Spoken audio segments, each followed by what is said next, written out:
Okay, so in this video, we're going to look at the normal distribution. In this video particularly, we're going to look at what it is, and we're going to look at examples of how to use it in a different one. So normal distribution, it is a type of continuous random variable. Now in 2020, we don't need it for our exams. The idea of a continuous random variable in general format, but we're looking just at the normal distribution. And essentially what it means is values are not discrete or countable. So it tends to be used for measurements. So instead of how many blue balls do you get out of the bag, it'd be more something like find the probability of someone being shorter than 150 centimeters or heavier than 75 kilograms or running faster than 10.3 seconds or something like that. It tends to be doing probabilities of some kind of measurement. Now the normal distribution forms a perfectly symmetrical bell curve and it's given by this function in here.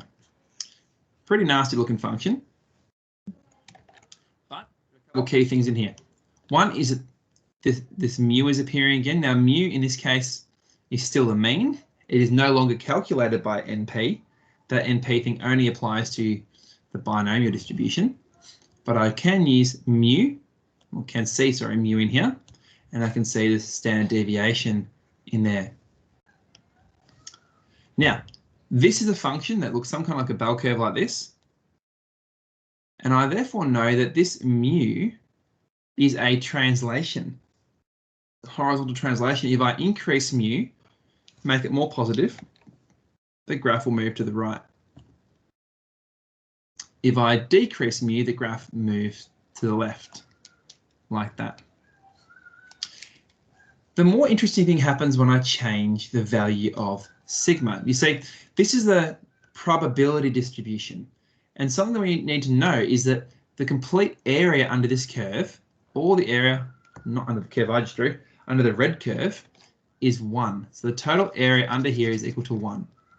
Just like all total probabilities are equal to 1, the area under this is equal to 1. That's very important.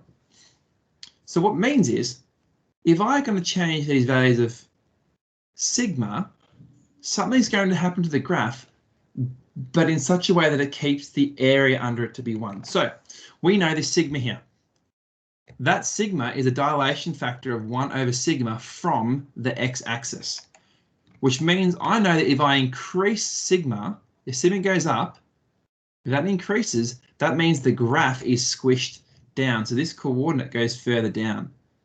All right, but we don't get a graph looking like this, because if we did, it means we do not have area of 1 still. You can clearly see I've cut the area out.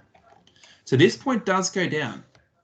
But what we also notice is in here, we have a dilation factor of sigma from the y-axis. So not only does, if sigma going up will squish the graph down, it also means all these coordinates are spread out, a wider spread. So instead of having a graph that just drops down like this, we have a graph that actually becomes wider as well. So it's squished down and spread out, and the area under it will still be 1. Now I've clearly exacerbated that so you can see it. But if I do the reverse and decrease sigma, decrease it, the peak gets higher as a result, which means it must get squished in. And that kind of makes sense as well in terms of remembering what standard deviation is. Remember, standard deviation is how far from the mean something is. So if I decrease it, you'd expect this curve to get skinnier because it's all closer to the mean.